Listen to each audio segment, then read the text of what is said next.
Craig has come to the old mining exchange to meet historian Joan Hunt. Hello. Hello, Craig. Pleased to meet you. Lovely to meet you too. Come with me.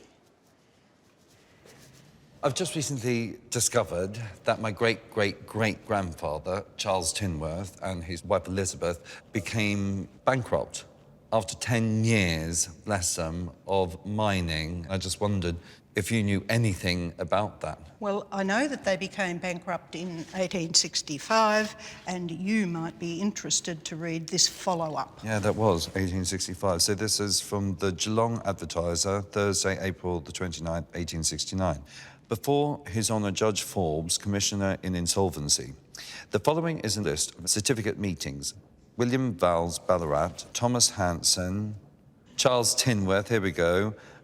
So, what's that mean? 4 years after he became insolvent, Yeah. he has now been cleared and has a certificate, so he's now okay. So, Oh, that's good. So 4 years later.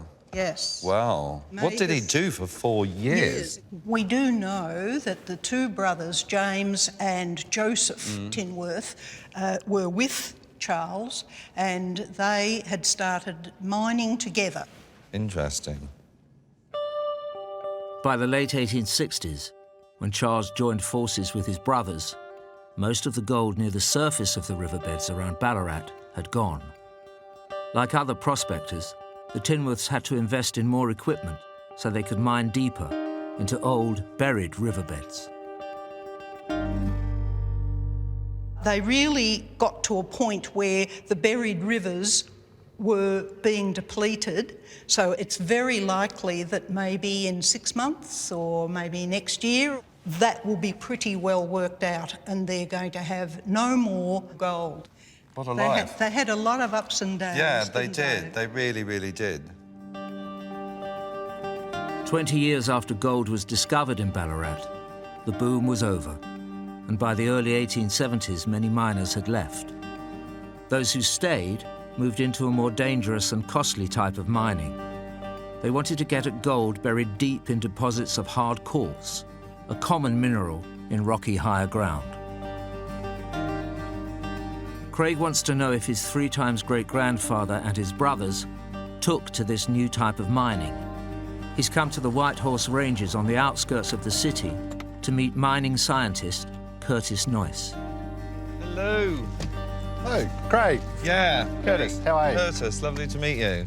So I hear you're chasing some information about your family. Yes, I am. Well, actually, I've been doing some research into the area and see if the Tinworths did have any success with their mining. This is a map just showing you how much activity actually occurred underground.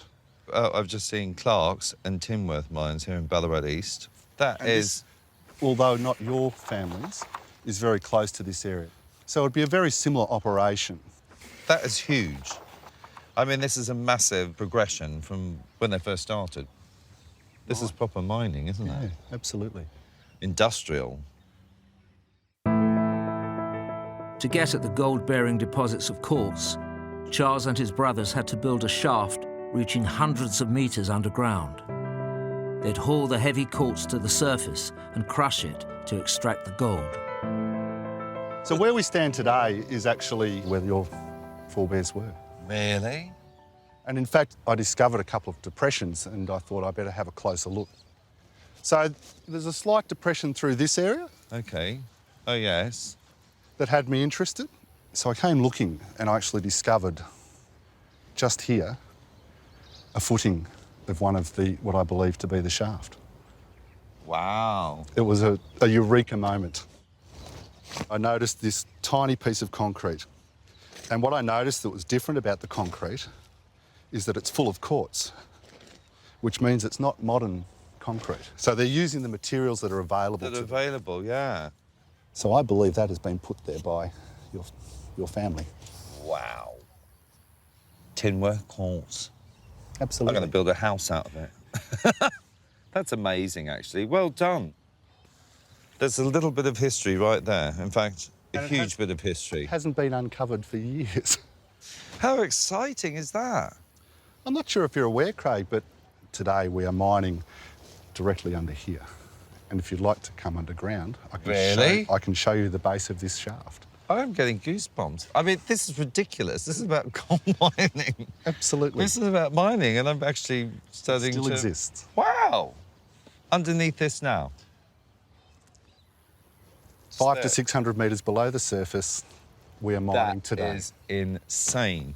I love it. Curtis is taking Craig underground into a modern mine to see the remains of a shaft from the 1870s. The Tinworth mine was only metres away from this site. So, off to our left, and there we have. Wow, that is tiny. Yeah. That is unreal.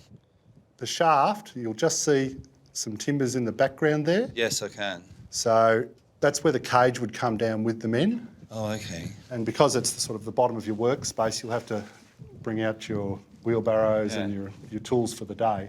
So this level and the entrance, if you're doing it with a pick and a shovel, Oh, my... it's as wide as it has to be because you've got to haul all of that rock back up. It's laborious, isn't it? I mean, they must have worked tirelessly on that. So one of the risks working underground, obviously, is the collapse.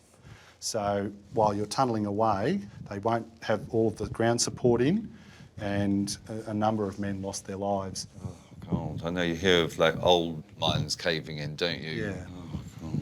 You know, when I look at that, and I think that my ancestors, you know, my family, were down in among that, looking for a new future, you know, and what they were prepared to do to get that new future is beyond me.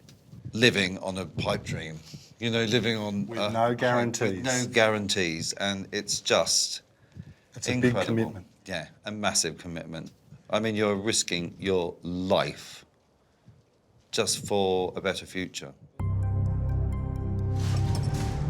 Curtis is taking Craig a further 400 metres underground, where miners are still extracting gold from quartz today. So this is the end of the line, it seems. That's right. You'll see the grey rock is waste. Waste. The white is the quartz, which Yeah. is what hosts the gold. But all quartz doesn't have gold in it. See, that's the big shame, isn't it? That's right. If it was easy, everybody would be doing it. That's right. So what did they do in the old days then? So to reduce your work effort, they'll be chasing what was often referred to as an indicator. In fact, Charles's son, Edward, was looking at the minerals quite closely and trying to identify the correlation between certain minerals in the rock and the gold-bearing quartz. It's amazing. By the time he had moved into deep mining, Charles Tinworth had spent 20 years searching for gold.